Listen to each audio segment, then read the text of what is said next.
Hey everybody, it's Party Elite, and today we're taking a look at 2020 and some great games that released over the 12 months that may have slipped under your radar. The year has been chock full of releases, especially in the latter half, and while this isn't a set of top games of the year, which is something I hope to cover later in the month, this is a set of games that I think deserve more attention and possibly released at a time or in a way that didn't allow them enough time in the spotlight. As always, in keeping with the channel theme, we're going to be focusing on strategy, simulation, and management games of all kinds, and I welcome you to throw any of your own highlights in the comments down below. But now, without further ado, here are 5 great games you may have missed in 2020.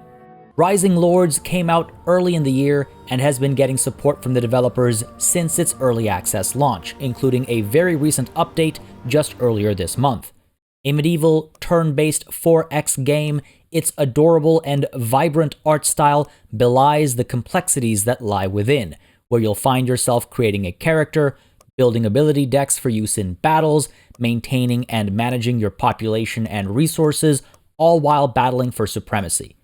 Whether playing against friends or the AI, you start each game in charge of a small holding, surrounded by neutral territories, the distribution, size, and strengths of which are all determined by the map you're playing on.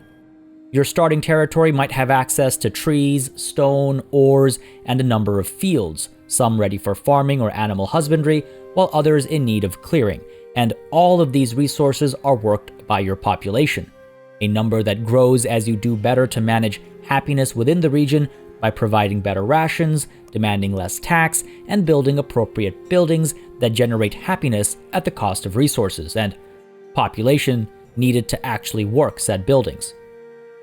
Unfortunately, that very same population is also needed to work the smithies and to form the armies that you march out to war with, and so population management really takes on an extra layer when everything is a delicate balance: happiness, population, resources, soldiers. There's nothing quite like losing all your farmers in battle and then watching the slow collapse of your starving society.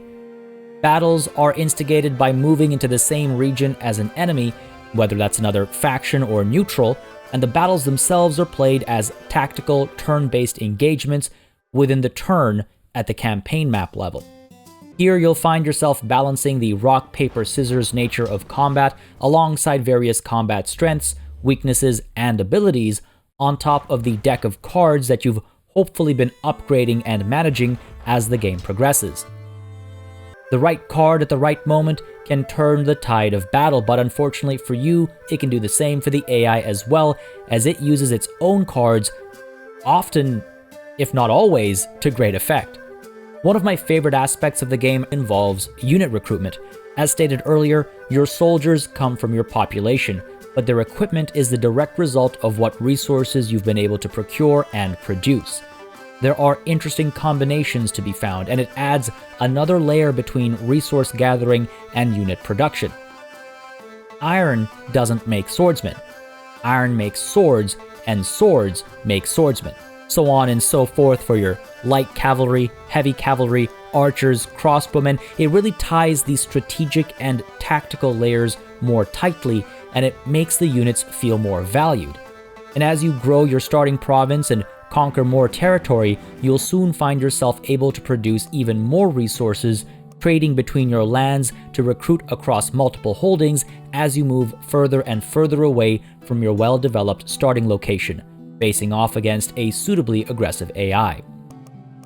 I could talk about Rising Lords for hours.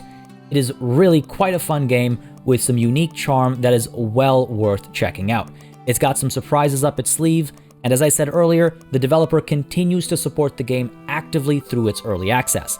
The next update will showcase the single-player story mode alongside side quests and a plethora of new buildings, at least if my interpretation of their latest newsletter is correct. Honestly, Rising Lords is well worth your time and attention, and like I said, I want to highlight some of these gems from throughout 2020 that didn't get as much attention as they deserved. This is definitely high on my list here. I'd been looking forward to Space Haven for quite some time now, and even in its early access form, it, in my humble opinion, delivers. Development is ongoing, yes, but there's already a fair bit to play around with in this sci-fi colony ship management game where you lead a group of colonists in space after living on Earth becomes unsustainable. These colonists all have their own wants and needs and personalities, as one can expect, but they also develop relationships as a result of their personalities, and they can also end up with certain problematic or beneficial tendencies based on their traits and personalities. When not sleeping, your colonists will tend to all the work that needs doing on your small craft as it hurtles through space. They'll cook meals, research technology, build facilities and expansions to your ship, and they'll even go mining nearby asteroids and exploring or dismantling derelict spacecraft as long as you command them to do it. These help bring in additional resources for your travels, but beware of the latter especially. These ships may be derelict, but they're almost never uninhabited. Taking direct control of your colonists allows you to engage in exploration and combat, though you'll have to keep an eye on oxygen levels, health, overall comfort, and energy levels as well while you're out exploring and battling the unknown. A long expedition can result in death, and that can bring a quick end to your expedition. As you develop your craft, you'll soon be able to perform hyperspace jumps, and that unlocks an entirely new aspect of the game as you travel between star systems to acquire more resources, dodging dangerous alien factions, befriending others, and just trying to survive and thrive. All the usual fare of crew management is available, arranging shifts, setting job priorities based on skills, assigning equipment, etc., etc. Beyond that, managing the space comes with the usual caveats of being, well, in space. You'll have to build thermal regulators, you'll have to produce water, you'll have to balance oxygen and carbon dioxide levels across the ship, and you'll have to ensure the ship has enough power to run it all.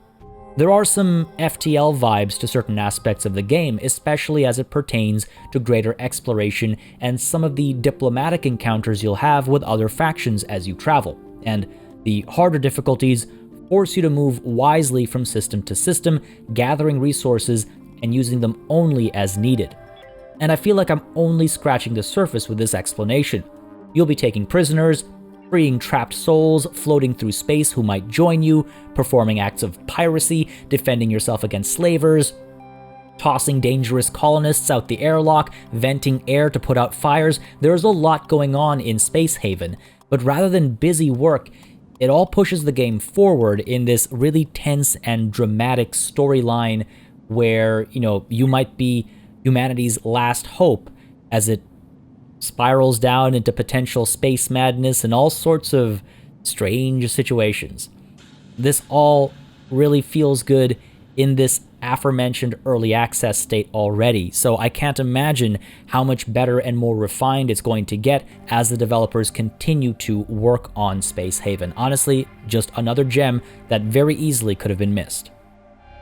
Mars Horizon has been on my radar for a while now, releasing rather humbly in December and bringing a fun new space exploration game that balances base building and management with puzzle elements more so than being a hardcore simulation of space exploration.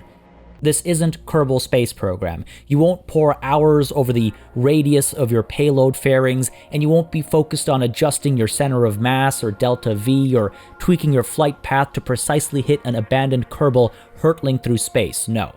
Mars Horizon plays a lot more in the world of abstractions, asking you to instead focus on bigger picture thinking that is brought to you with the help of input and support of the European Space Agency and the UK Space Agency, which is pretty cool to begin with, I've got to say. Now, as you go through the eras of space exploration, you'll find yourself competing as one of the many space agencies that you can opt to play as. And for a space exploration game with Mars in the title, there are some notable exceptions, but you can always create your own organization if the available choices don't work for you. Not only will you have various pros and cons based on the agency you select, you'll also have access to different technologies and resulting unlocks from said technologies. It's a nice touch and a good way to make multiple playthroughs interesting. Your successes determine how much popular support you have, and your popular support determines your annual budget. So Whether you're talking smack about your competitors or successfully completing missions, you'll want to make sure that popular support and money keeps flowing. From time to time, you'll be able to work with other space agencies as well, and that might cost some popular support as you're seen as maybe weak or having to rely on foreign support, but at the same time, it might help you with your technological advances or speeding up the accomplishment of a mission. It's a nice balancing factor and a good bit of decision making that comes into it. Now, the money that you do get from your budget is spent on building up your agency headquarters as well as building rockets to accomplish missions with. You'll also be earning science points through buildings and completed missions, which in turn will allow you to perform research over multiple turns, which will in turn allow you to build more buildings or take on more complex missions that will in turn earn you more money, support, and science points, and the cycle goes on. You'll be building and expanding your base using adjacency bonuses on unlocked structures to try and optimize your build times, costs, and success rates, and you'll try to combine your unlocked rocket parts in appropriate ways to balance the needs of the missions with your current limitations. Sometimes money will hold you back, and sometimes the space race itself will force your hand. Training and testing your equipment to ensure efficiency is another balancing act, and setting a launch date to take advantage of clear weather and extra training time all adds up as you try to accomplish things first. As you can imagine, winning different legs of the ongoing space race means more popular support, which means more money, which means, well, I already mentioned the cycle earlier. Launch a mission unprepared though, and it might fail. Wait too long, and your accomplishments might be deemed insignificant because everybody else got there first. Like I mentioned earlier, you can work alongside other agencies as well, and you can take on side missions to earn extra cash and science points on the side while you wait for the major missions to unlock through technological upgrades. This will keep you constantly busy and forever pushing forward and honing your skills and abilities. This is all just one aspect of the game, however. The other comes when a mission successfully launches.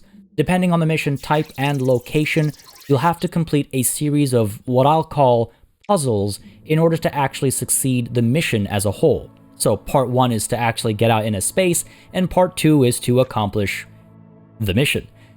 Now, they pop up at key intervals during a mission, and they involve resource management to attain certain targets before your turns run out. Like I said, this is less of a simulation and more of a management and puzzle game. Mars Horizon is a lot of fun. It can certainly get tense watching the news and seeing competitors fail or succeed their space race related missions, and there's an element of serenity here that is really worth appreciating as well. With its turn-based nature, you have all the time in the world to plan based on timelines, and the overall audio-visual vibe of the game is fairly relaxed as well. Though with the topic at hand, you can expect the occasional incident. This one's had a fair bit of coverage on the channel with a couple of live streams earlier this month already, but with all the madness of the holiday season, it's very possible you missed it, and I can highly recommend checking it out.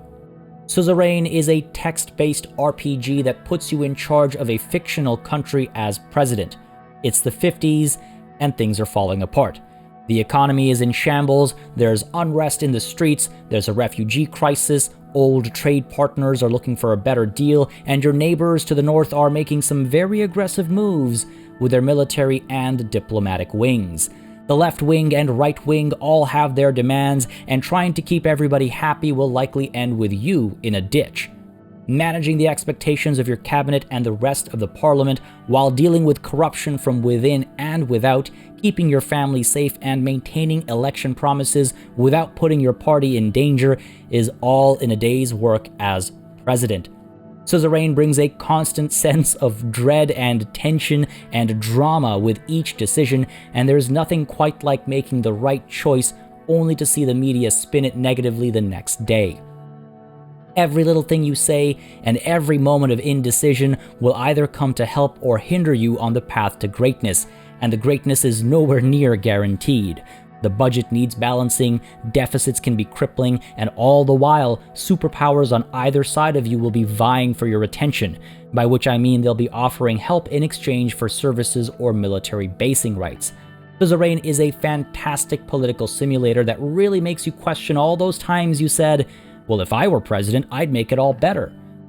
From a tremendously in-depth codex that brings the fictional world and the characters to life to a great bit of engaging writing and music, Suzerain is certainly not getting the attention it deserves. Don't miss out on this one. I've enjoyed every minute of playing it. It really is on point in getting you to think about moral dilemmas, and something I'll often bring up about games that, make grand claims about moral dilemmas and decision making. They often fail at a core level where there's always this right choice from a min-maxing perspective, or from a one is obviously laughably wrong. With Suzerain, it's different. With Suzerain, you can see everyone's perspective. You can see how, maybe sometimes two wrongs do make a right. Maybe they don't. It really gets you to question your own approach to things. At least for myself, it really put me in a position many times when I thought, well, this is what's right, but is it what's right? Suzerain is great. Check it out. If you're familiar with the game Defcon, released back in 2006, you can think of ICBM as a spiritual successor in many ways, with some added layers of complexity. While this can often spell doom for a spiritual successor, ICBM does a great job of introducing new elements without sacrificing the core gameplay loop and mechanics that made Defcon tremendously fun. Best played with friends, but also playable in single player against the AI or multiplayer with randoms online, each game of ICBM will have you pick between different scenarios, each of which will have you representing one of the many available factions. Winning a game happens one of three ways, based on the selected rule set. They all revolve around killing enemy civilians to earn points and protecting your own civilians to prevent the loss of points. The game is called ICBM, and it pulls no punches. You are leading your faction head-on into a state of global nuclear war, and you are surrounded by enemies. Alliances can be formed, of course, but they can just as easily break, and there's nothing quite like being stabbed in the back by a nuclear bomb. You start with a handful of points at your disposal that you can use to invest in your starting units, buildings, and technologies. Radar can only be deployed in friendly territory, but it will warn you about incoming attacks and enemy movement within a certain radius. Your Air Force can be deployed off airfields and carriers, and they can help you scout and destroy enemy installations. They can also drop nukes, but they can be intercepted and shot down, forcing you to replenish them. Destroyers can escort carriers, and submarines can sneak behind enemy lines, while cruisers can bring in the nukes. And these are only the starting units and buildings. As you research various technologies, you'll either upgrade old units and buildings or unlock entirely new ones to improve both your defensive and offensive capabilities. Research takes time though, and you have to balance your focus between researching set technologies and building more equipment, which also, of course, takes time. So now you find yourself questioning if it's worth researching the tech that will allow you to build the mobile SAMs, or would you rather just build multiple airfields so you can scramble jets to respond to enemy air aggression? Will you rely on upgraded aircraft yourself, or go in with submarines instead, hoping to dodge enemy sonar and attack from an unexpected, uninterceptable angle? ICBM manages to introduce a good bit of strategic thinking to a fun foundation, with these aforementioned new layers creating a few different ways to approach the game. Defense in depth, defeat in detail, flanking, feinting, it all comes together during the climax of any session. Sure, there might be some strategies that are better than others, but the bragging rights from defeating a friend using unconventional warfare is itself a good motivator for exploration. spying on your enemies, planning your attacks, pre-planning strike plans, and trying to survive is all in a day's work in ICBM. It's not an overly flashy game, and it might not be one that you spend thousands of hours in, but coming back to it every once in a while with a couple of buddies hits that sweet spot where it feels like you're playing a board game with some friends until the inevitable betrayal that results in a shattered friendship or two. It's great fun for everyone. Now, there are many more games that might have flown under your radar this year. It's been a busy one. If you're interested in seeing coverage of these types of games, don't hesitate to subscribe to the channel. If you've got any hidden gems of 2020 that you'd like to share, please do so below. I do read through all the comments, and it's always cool to see what folks have been playing, and it's just a nice way to kind of share our collective experiences at the end of the year and, see what's worth checking out from the last 12 months. Now, as always, a massive thanks goes out to all of my channel members and patrons who've been supporting this channel on a monthly basis. Y'all keep us alive and running smoothly, and of course, a big old thanks goes out to each and every one of you for watching. Until next time, cheers.